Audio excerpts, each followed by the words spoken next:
Hello, everyone, and welcome to OneLiners, a series centered around key influencers and performance marketing space. My name is Joey Liner of Liner Connections, and I am really excited to be joined by my good friend Geoffrey Phillips today. Jeffrey, how you doing today? I'm good, my man. Very good. Thank you for having me on. I appreciate you. Yeah, no, thank you for coming on. I've really enjoyed watching your journey the last, couple years. You and I didn't really cross paths earlier in our careers, probably because I hadn't done a lot within the health and Medicare space until I really joined DMS as Chief Revenue Officer. But I had not really known of you up until the last couple years and just saw you at some shows and saw you just on LinkedIn and just the what I love really what drew me to you, which is what I try to share with the universe out there too, is just good positive energy, the ability to go out and make great connections. It's all our business is all about relationships and all about trust and all about 100%. just being purely honest with everybody and doing things the right way. And I just felt anytime I've seen you post and just you share your story and being vulnerable, I think that's super cool. And I wanted to have you on to share your journey with us today on one-liners. Absolutely. Thank you for having me. I love watching your journey as well. I think we're very parallel in what we do, and you're a big positive motivator. When I announced that I was going out on my own, and so I wanted to thank you for that as well.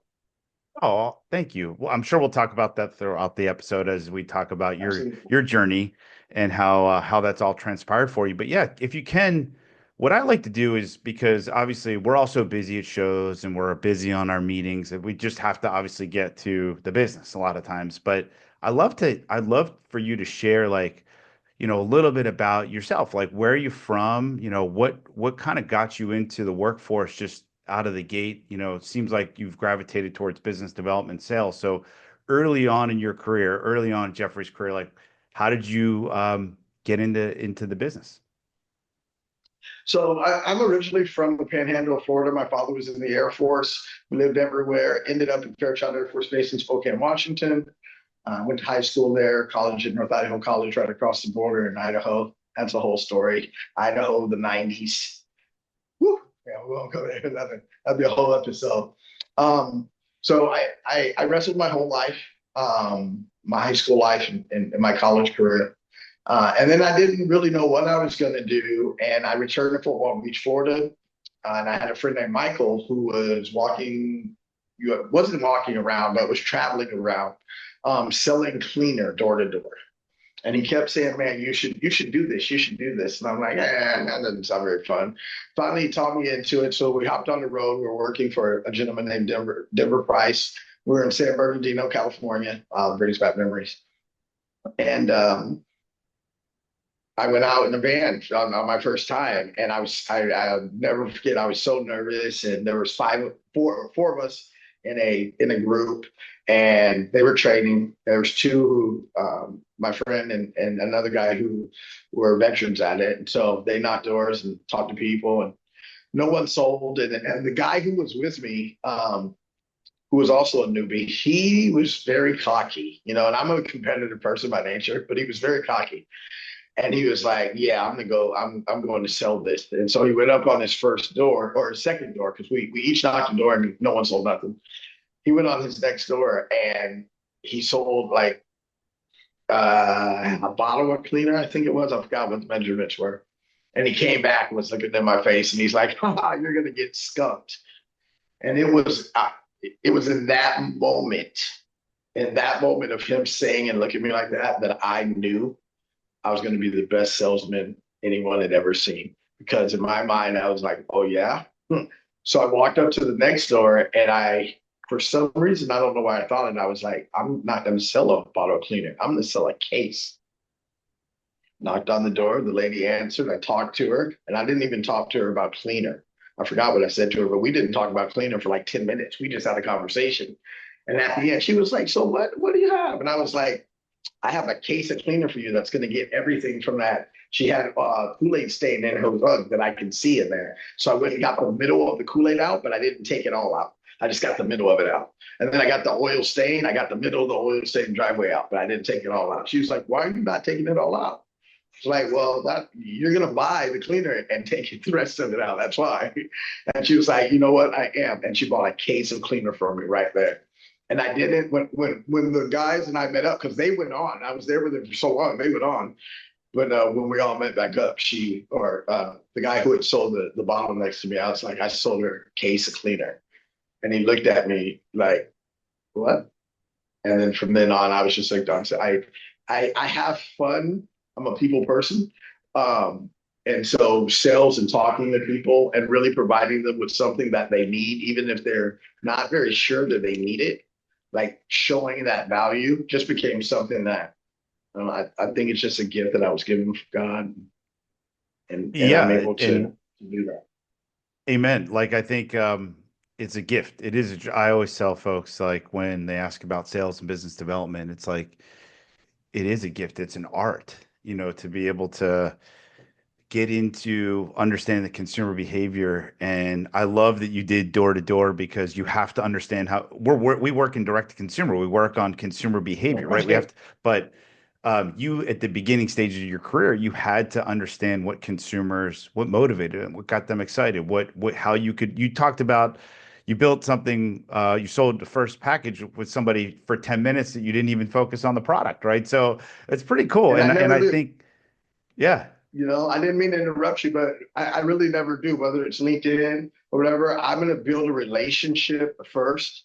And usually when I start talking business, the other person brings the business up. It's never me. Hey, I have this, or I'm doing that. That's not how I operate. And I would also like to say one thing.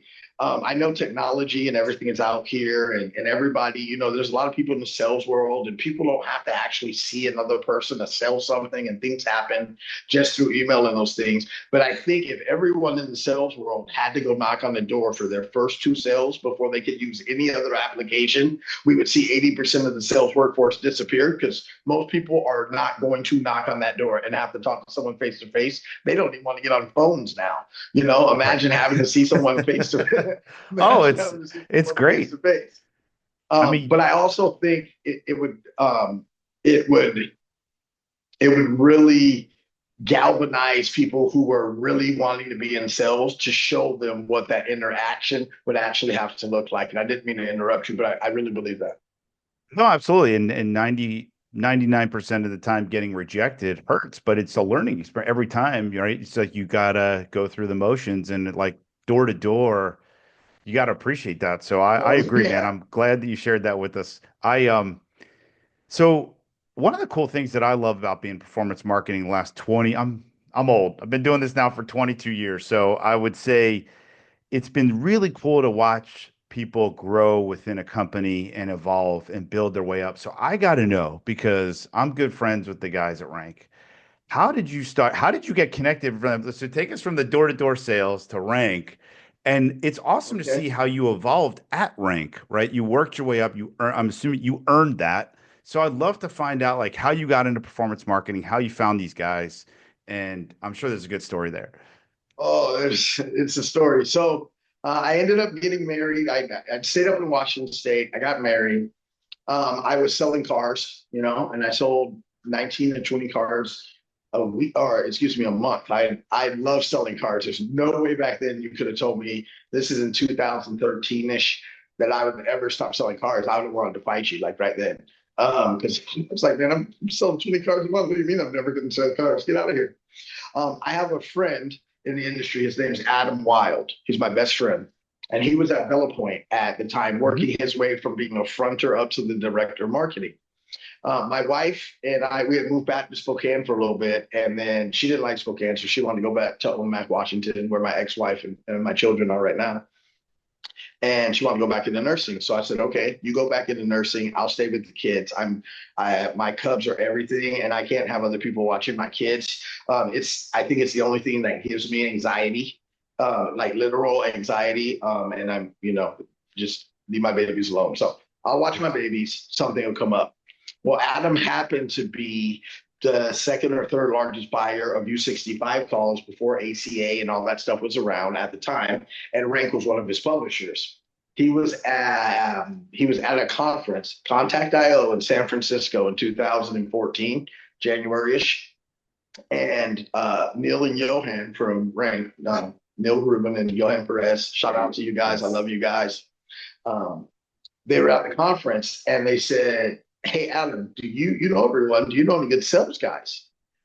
And he was like, "Oh, hold on," and he dialed my phone number, gave the phone to Johan, and Johan called me and he was like, "Hey, I got your number from Adam. I'm here with him right now. He says you're a pretty good salesman." And to preface a little bit right before that conversation with Johan, Adam and I talk like girls. I mean, we talk like girls every day. It's gross, really, how much we do. But in him growing from fronter to director of marketing, um, I was actually going to school and not knowing that I was going to school. I was hearing his calls he would be on and billables and this and call times and spreadsheets, which I hate, but I have a great director of operations who loves them. So that works. And so I was hearing all of this for like 6 or 7 years while I was selling cars. And so when Johan asked me if if I could sell calls, I was like, yeah, I think I can, but there'd be a couple of stipulations. And he was like, okay, well, what are those? I said, I don't want your sales process. Because I came from the car world, butterfly cars, boom, everybody had their process. I just went out and was Jeff on the car lot, right? I felt like the process held me down only because I just use my natural who I am to go out and talk to people and be very real with them. And I feel like people dive too much into sales processes. Yes, there has to be a process, but more than anything, people can buy. Americans have money. Companies have money. They can buy from whoever they want. They buy from people they like. They buy from people they trust. They buy from people they respect. They buy from people who they're referred to. And so I told him, and I'll go get clients and you pay me for it. He was like, okay, well, let's see if you can go get some clients. So that's how it started with me at Rank. They hired me 100% commission. And so I got very lucky because I tell people all the time, I didn't know what the word affiliate meant for almost 4 years in the industry. For me, my idea of going and getting clients was I need to go find my best friend at every insurance company in America because he bought calls, which is how I got into the industry. So that became my goal is to find Adam Wild at every insurance company I could who dealt in the verticals that Ring dealt in.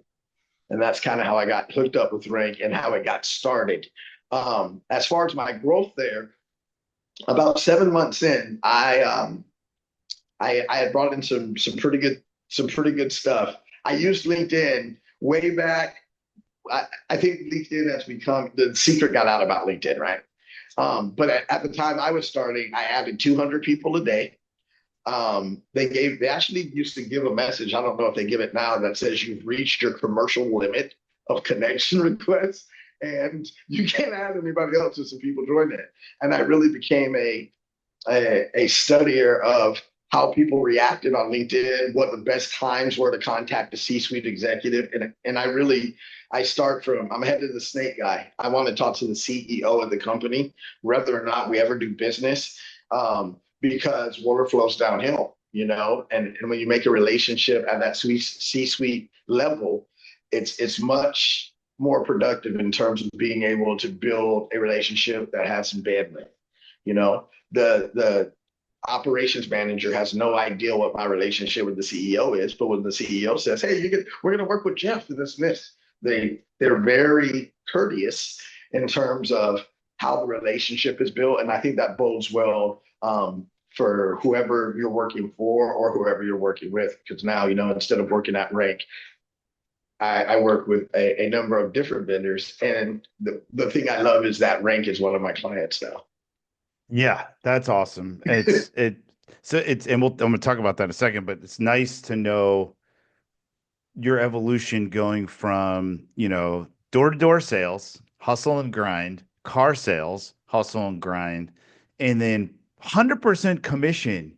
You know, that is awesome. There's no better way to bet on yourself and to prove to any employer is to say you're willing to do 100% commission, right? Because if you want, like everybody today, and again, talking about the modern day sales, in our space and just in general, I think, is they're spoiled. There's just the reality of they have a lot of things that are handed to them, or they get compensation that's tied to managing accounts versus growing accounts. And there's, hunters versus farmers, and so forth. And I think um, it's beautiful to see how you evolved. And Rank was like, I love those guys. They're great guys. But I would say really it's because of a lot Young. of folks like you that helped them build out to where they are now, right? Because you talk about 2014, they were probably just at the early stages of trying to build a company, and now they're one of the larger players in the space. And credit to you and other key players that helped build that business.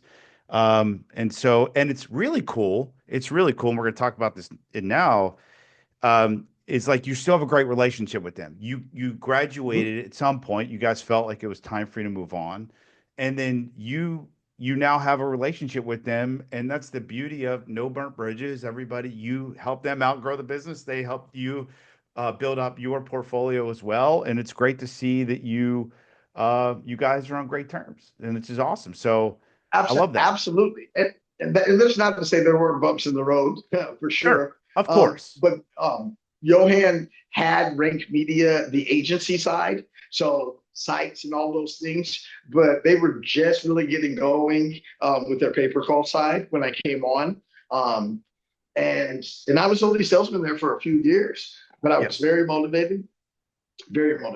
And I had the opportunity because Johan allowed me to go create a process to bring in sales rather than putting me in a box and saying, we want it done this way. He just allowed me to be me, and he kind of built infrastructure around me in order to create this foundation of sales over there. I will say, too, I worked with Neil Rubin every day. He's the managing partner there. We're Black Man and Rubin. Shout out to Brian Appel. He came up with that slogan. I love that guy.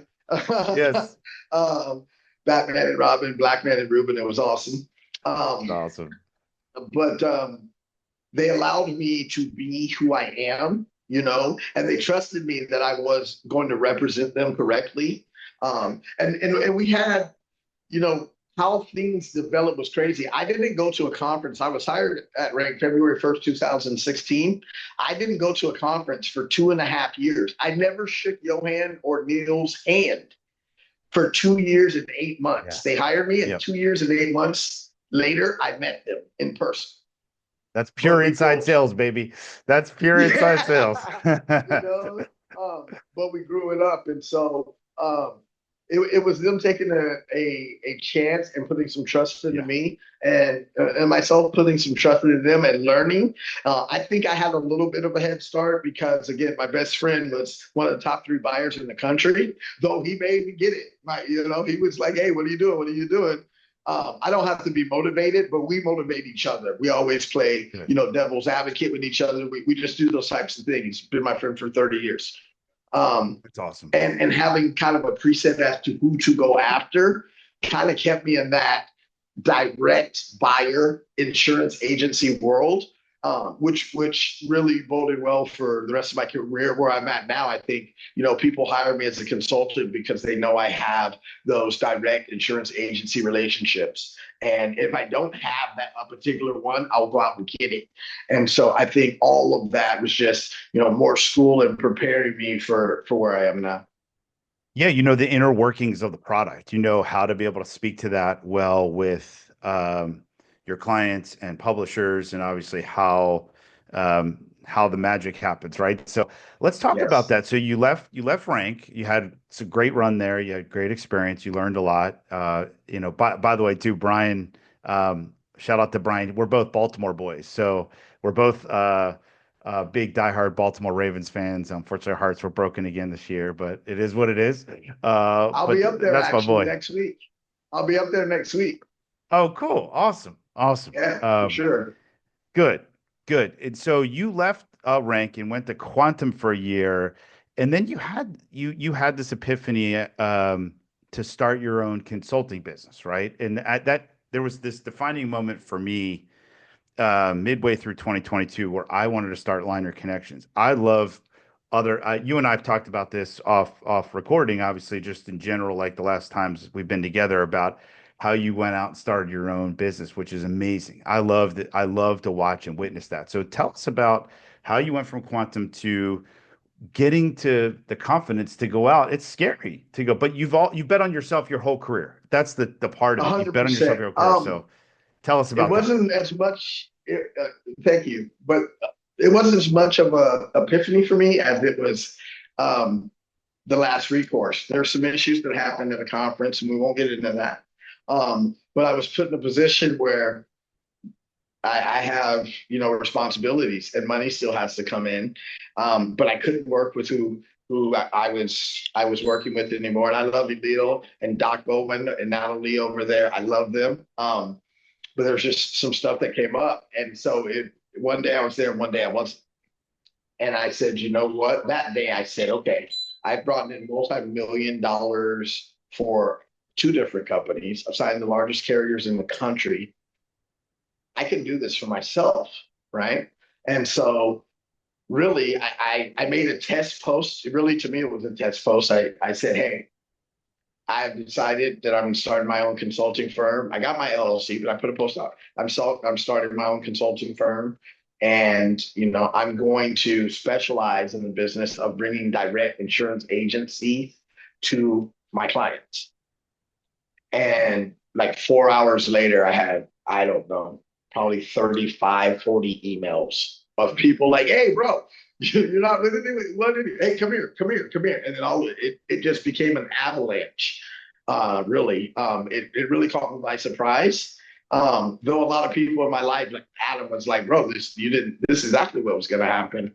I like to, I like to operate from a hope for the best but prepare for the worst scenario. Under promise over deliver, same concept.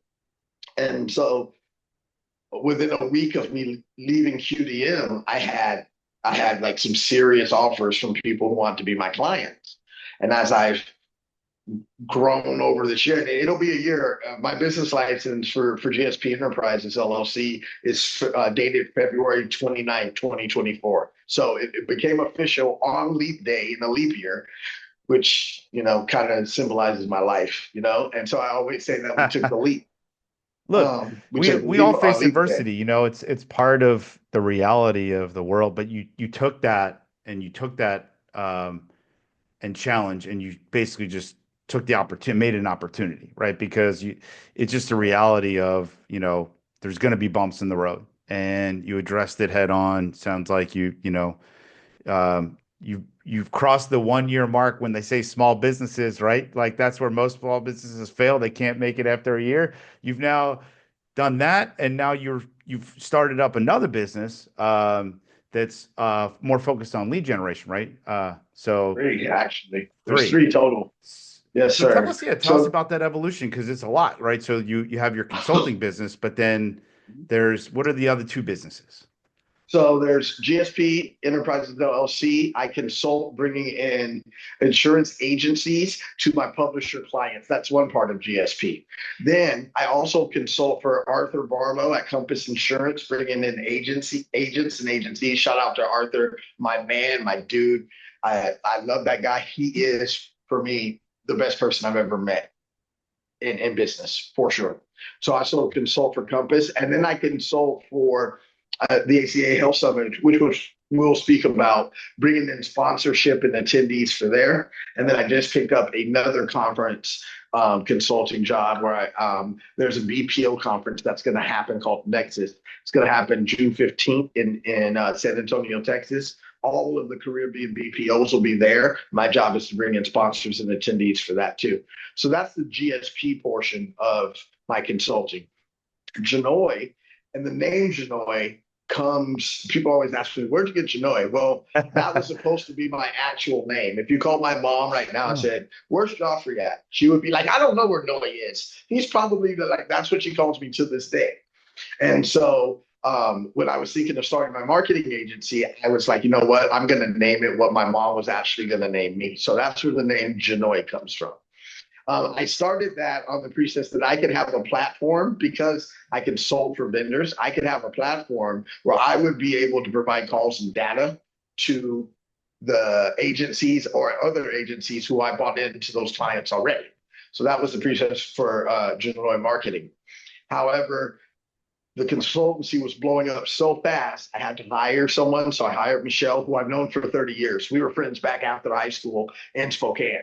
So that's how I know her. And she has a distinguished career. She was with Ben Bridge Jewelers and did a bunch there. And so she kind of crossed into another field. And now she's just really, really taking some traction over here. So I had to kind of put my platform on hold because consulting was blowing up. And then in the middle of that, I got an opportunity with an EPC in the solar side to do for commercial solar, both here in the States and internationally. And so that's kind of blown up. So then I started Genoa Energy. And so if you were to go to Genoa.com, you'll see both my GSP page there and my Genoa Energy page there. And so those are kind of three. And then the fourth that is coming is Sakai Insurance, which are my kiddos' names. When I actually have my brokerage and everything up, and that's in the midst of happening right now. So that's kind of the four different things that I have going, but it's a lot in a year. Yeah, I would say so. That's pretty cool, man. I it's good to have different variety is like the spice of life, right? Like, and it's awesome that you reunited with Michelle because you have to work with people that you care about, you trust, you have passion, you're excited to go to work with them every day. I know you had that, with the previous businesses that you worked with before you started your own as well. But that's it. Like culture is key and knowing what you guys can build together. And it's really cool to see you be able to help. Sounds like doing the consulting on the conference side. Let's talk about that because I feel like you're really good at documenting your experiences. It shows you really you share your thoughts. You're really open about that to everyone, and then you're also just like present, right? You're very active in the actual content of the shows. People don't realize how much goes into the preparation and content. The guys like Mike Furry, Lead Generation World, Contact.io, Yes. LeadsCon, Affiliate Summit. There's a lot of content and so I saw you earlier this year just talk about how the ACA summit was evolving and growing. And ACA's had like a roller coaster ride the last couple of years. It's really a lot of people don't there's a stereotype out there of just, there was a lot of shady marketing or practices, but let's be honest, think about how many Americans have really benefited from this product. It's not going anywhere. The Trump administration already said that they can't just kick it to the curb, right? Like they may have an alternative at some point, but it's not a high priority item, let's be honest. And so tell us what's been going down in the ACA world. And then like what's the benefit of the summit? Is that to help do things the right way and get the good actors together? Exactly. So the ACA Health Summit, it was created by Arthur Barlow for that exact reason, to get the bad actors out of the way. The number one issue was the AOR switching.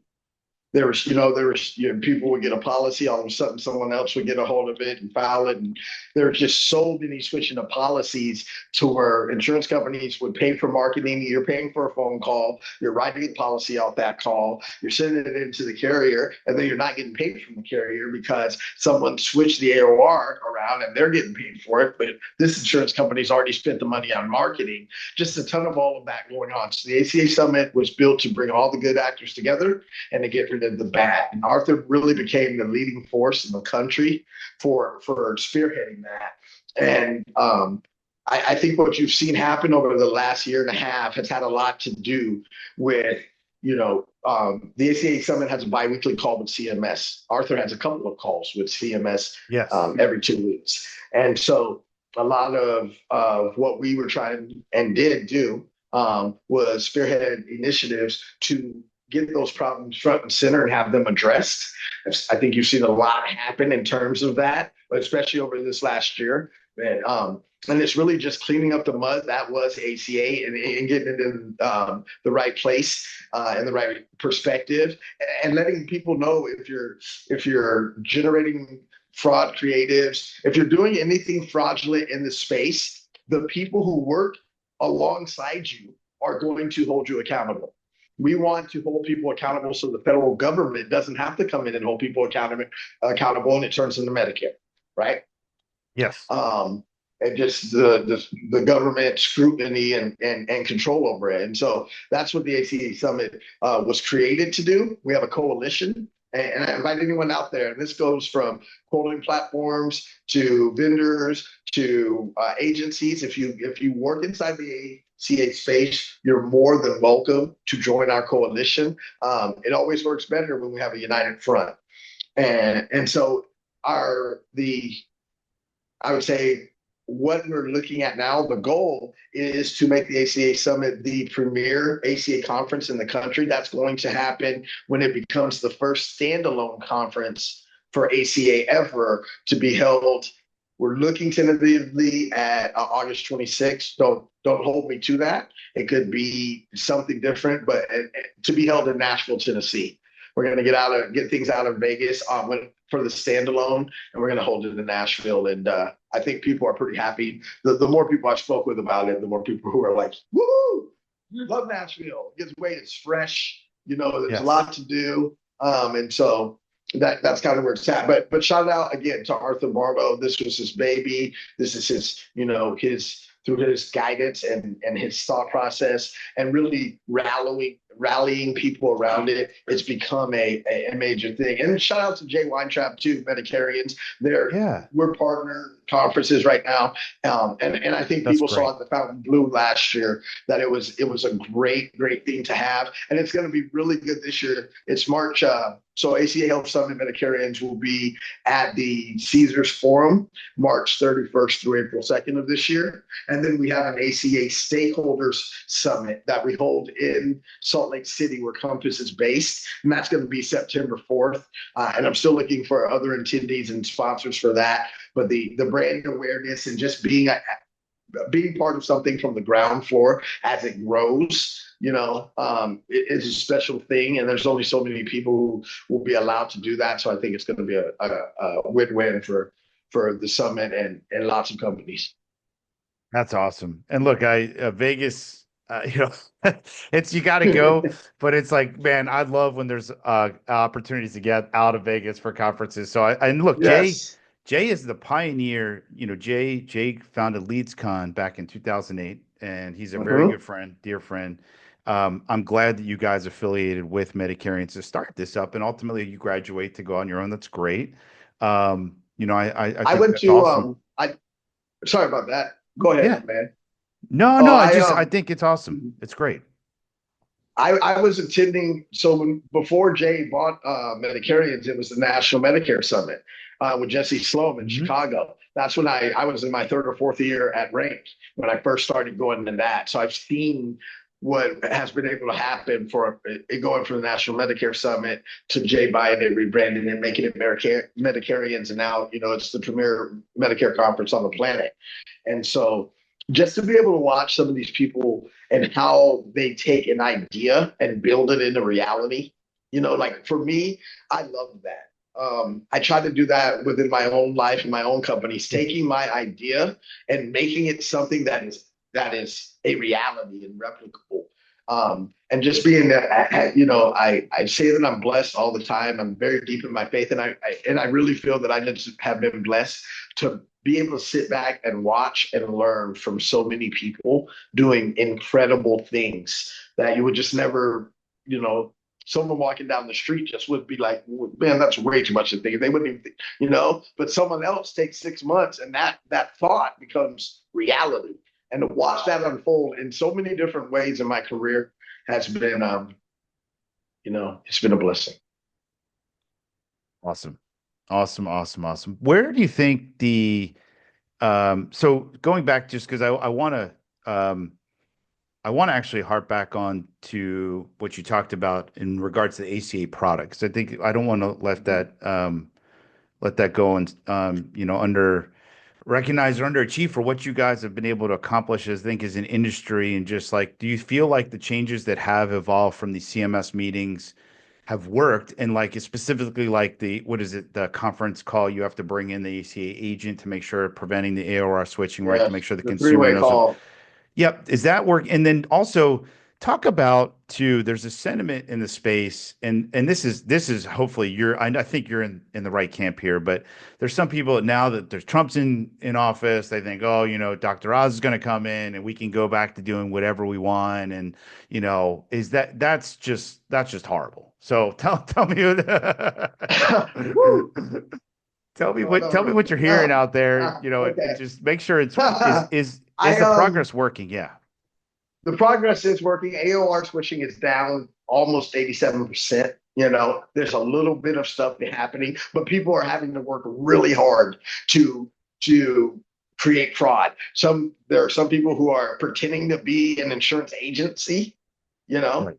Um, uh, there's a couple of little things happening on that side, but for the most part, AOR switching is gone. Boom, it's not happening. And what that does is it allows the agency to know what the lifetime value of the policy is going to be because the policy is actually sticking on the books and isn't getting taken over here. They can calculate what their actual CPAs are because the policies are staying on the books. Really, what's happening is what I feel, in my opinion, should have happened a while ago from the start, right? This should have been going on the whole time. It took some push to get it done, and now it's been done. And I think you're going to see some other things happen in terms of where the ACA product is. I think right now, it's going to continue to grow. There's some other things happening where if certain things happen, you may see another 15 to 20 million people be eligible for ACA through their group stuff. With what's happening in the background, and I won't get too deep into that, but there's some things happening on that side too. You also have what's happened with lawsuits and companies, and I won't bring up anything specific, but there's a lot, as we all know, out there that's kind of changed the landscape of who the big dogs in the ACA space are, who are writing the most policies. There's a lot of magnifying glasses on people now, and they're having to do the right thing, which is, you should, integrity is doing the right thing when no one's watching, and there shouldn't have to be a magnifying glass on you in order for you to do those things, depending on how you're built and how you build your company. So I think with all of that happening, we're kind of seeing a reshuffling from a vendor perspective. There's new blood as to who's taking calls, where volume is going, those type of things. You don't have the same names up at, and again, I won't say those names, but you don't have the same names up at the top of the industry, right? That we always hear. And so it's kind of evening the playing field all the way around. And then you have a lot of stuff happening. You have a lot of vendors um, who are actually vendors and agencies now. So when we were coming in, Rank didn't have an insurance agency. David Mann We Call didn't have an insurance agency. Now Dave has an awesome insurance agency on the ACA side, Advantage Health. And so you're seeing the evolution of those type of things happen within the ACA space too. So to answer your question, I think the product's always going to be good. There's way too many people with pre-existing conditions who need health care, and that's what ACA protects. Besides the subsidy, you can't be kicked off of your insurance, or the insurance company's not going to pay because you had a pre-existing condition. Well, my grandma needs to live. Okay, bro. So that's really what all this is about. It's about people and life, and we get caught up in business, but in the end, it's about life, man, and it's about giving people the best possible life you can possibly have without the politics and the banter back and forth. So it's here to stay. It's not going anywhere. There may be some shifts of other things that are available. They may add to it. They're not taking away for it. The American public isn't going to have it because it created a solution to a huge problem, which was pre-existing conditions. That was the biggest issue. People are getting kicked off. And they created the subsidy. So now people who don't make that much money can still have insurance. And it's just the way it should be. We're the greatest country in America, and we should take care of our people. And so, and that's what it does. And in a nutshell, that's kind of where my thoughts on that subject is. Yeah, you bring up a great point too about truly understanding the consumer need and journey, right? And going through the marketing experience. I think that's the one thing I learned specifically too about especially the last decade is our industry in general. Well, it's just, not just insurance, but all the verticals. The monetization got out of hand of consumer, it became more about revenue and zeros and ones and profit and less understanding about the consumer experience. And CMS and FCC came in and said, "You guys, this is ridiculous." And we all were like, "Whoa, whoa, whoa, one to one, this is crazy." But it obviously proved a drastic point that we got to treat consumers better. We have to understand the situation, like you talked about grandma, right? It's like you have to feel like you're going through that journey yourself. And I think we all learned, hopefully, that thankfully the Insurance Marketing Coalition got the one-to-one consent thrown out. And hopefully now we can take some of the things that we've learned over the last year and a half of trying to transform some of our businesses through CMS and through the FCC process, that we will do better by the consumer, and that's great. We don't have to go to Absolutely. one on a lot of Look, lead gen stuff, but there's a lot of agencies though who are still demanding one on right, one. They don't care if right, it's a law or not. Like, because I think what happened is, and I'm not blaming this on any part of the industry, but when you can middleman and make money, a lot of money, mhm, right? Yeah, the middleman isn't so concerned about this end or that end. right. They're getting their piece of the pie right here. Well, when you start having middle, the destination gets forgotten. That's right. Everybody that, and that's where the pennies, the dollar, that's where that's getting made. It costs so much money to actually generate at the media side, to actually generate a phone call that has intent, and it's really is what people are looking for. Yes, I'm looking for final expense insurance. My parents are getting older. I want to make sure I can bury them, and those type of things. It takes a lot of money to generate that. If you don't have to have that money to generate it, but you can still get a slice of the pie from it going to from A to Z, well, I mean, who doesn't want to be there? And that's no knock against networks or affiliates or nothing, because I want everyone to make their money. But my tagline for GSP Enterprises is purpose before transactions. And there's a reason for it, right? I'm a very purpose driven person. I need to have a purpose. I need to believe in a cause. I need to believe in a product for me to be able to sell it. Even if I could go sell the heck out of it, if I didn't believe in it, I wouldn't at all. That's just how I am. And so I think the one to one got everyone's ears perked up, but it also showed that even without government stipulation, we can still do that within the industry, and just the buyers, the people buying the calls, set the terms. Yes. I'm not going to take this. No, Yeah. just not going to do it. Or the other people selling it in good faith, doing the right thing, Yes. are going to call out the guys who aren't. We Yes. both do this, but you're doing it bad. And here's the proof. Yes. That's how we regulate it, and we get it to That's where we right. want to go, in my opinion. And I think there's a lot of people who really got a wake up call. I know some lead generation companies that Yeah. don't exist, some vendors that don't exist right now because they thought one of them was coming. It never even materialized, and they're not in the industry anymore. So Would Which could be, well, yeah, I mean, which could be a good thing. Like you said, self-regulation we should be in a position yes, now where, especially brands, like you said, brands learned so much going through this process that they now can put some rules in place to where they feel that they need to understand how their brand is being represented and better understand the consumer experience. So I think we've all learned from it, and we will take self-regulation a lot more seriously. So absolutely. I agree with you there. I want to talk about too with you, my friend, about you talked about this already, but like, so going through the rest of 2025, where do you see your time with the three businesses? Like, is it equal between all of them, or what's kind of the future vision for you now? And running your own consulting business is tough because time is the most valuable asset we have, right? So like, how do you Yes, feel? And I love what did you say before about your tagline at GSP? Your purpose before transactions. purpose for, so tell me about that. Like what's your purpose for transactions now? Where are you focusing for 2025? So I'm really trying to narrow down my core clients on the consulting side. Um, and I've diminished some of that in terms of my vendor relationships. I'm getting much better in terms of sponsorships for conferences. We just bought in a really big, for me, 6-figure sponsorship for the ACA Health Summit. And so I'm getting much better at those things. I'm kind of learning myself as I'm going through this journey.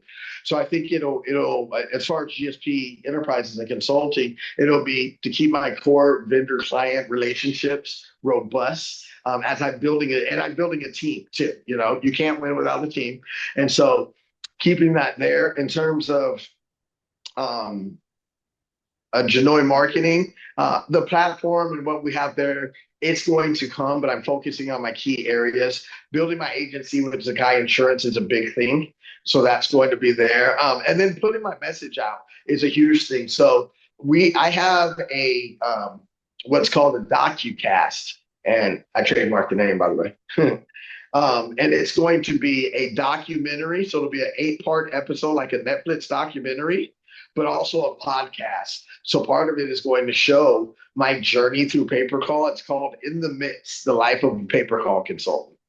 And so it'll be a documentary of my journeys and conferences and trips and this, also mixed with an actual podcast where I'll have guests at. And so the trailer will come out soon.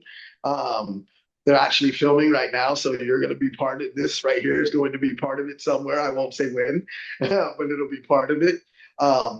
And so I'm glad to be able to show my journey. I'm a man of faith, so I also want to be able to tell people how I got it. There's a lot that we didn't get to in terms of my personal journey that I've had to overcome, and I just want to show people that you can.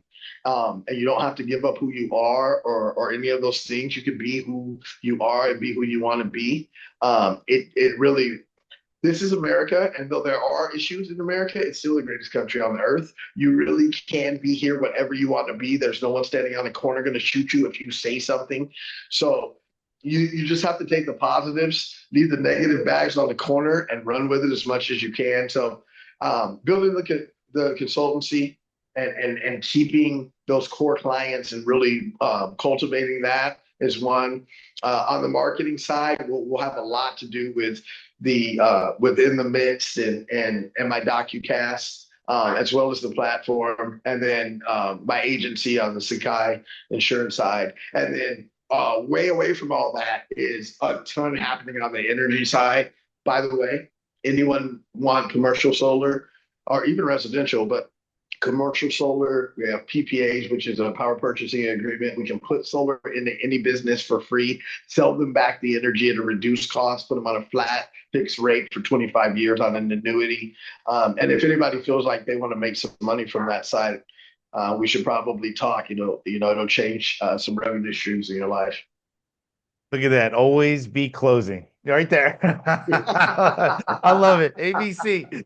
True salesman at heart. No, listen, I'm real excited for In the Mix. I'm excited that's awesome, man. I'm excited. Your journey has been awesome. It really is. And it's just I love that the beauty of I'd never say destination because journey you've been You on this never get amazing to a journey. destination. And Yeah, you so never get to a I destination. never get to it. And so it's awesome to see you. And I feel like the biggest thing for us guys that are really putting so much out there as consultants is we have to get out at shows, right? That's all of the work that you're doing with the ACA Summit. But it looks like recently too that you went to ICMG, and I know it's hard to determine ICMG or ASW. Everybody was determining which one to go to but obviously you gravitate more towards what's going on within the insurance community. But if you can talk to us about ICMG, I think you're part of now a networking committee there. So it's great to see you get involved with all these conferences, not just attend, but you want to do more. And then what's your Q1's been busy for shows, but what's your scope look like for, going into LeadsCon and Medicarians? It's like there's a lot. What do you got on the future horizon here? Absolutely. So ICMG is by far my favorite my favorite conference. Yeah, and I love ACA Summit, but the reason ICMG is my favorite is because I cut my teeth there while I was at Rank, and I learned so much about the energy, and I just learned so much. So it's my favorite conference, followed very closely by ACA Health Summit and Medicarians. So Larry Siegel and his wife's like, I call her Mama Siegel all the time. But they've always taken care of me. Lee Mowry, who's on the board over there, Dan Mangus. I really just love those guys. In terms of picking between the two, I love ASW. My first conference was ASE at the Marriott in Right. New York. Yep. Um, uh, just a funny tidbit. My first conference was also Stan from Retriever, who he was running Retriever, but he's not there. We had our first conference together, and we were our first meeting ever at a conference in the industry where me and Stan together. And that's one of my guys. So big shout out to Stan. Um, but I chose ICMG one because the people I needed to talk to and have those conversations with were going to be at ICMG.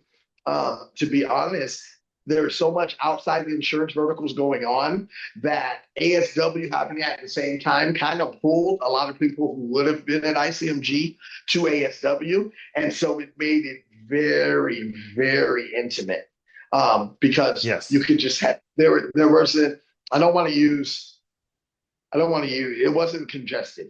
It was decision makers on the insurance side and a lot of companies from platforms to IT to vendors on the other side Yeah. who could have real dialogue. And there was just a lot of the 5 or 6 people who you weren't going to do any business with not there because they were happening at the same time across the country. Last year, they happened at, you had NeedsCon and Medicare on the exact same Same days, but time. they were in the Yeah. same city in Right. Vegas, right?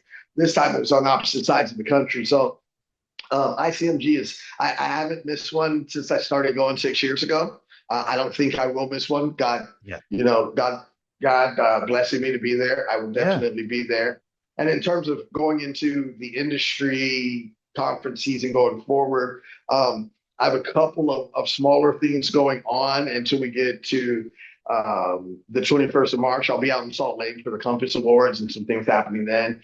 And then right after that, we'll be in Vegas for the ACA Health Summit Medicarians.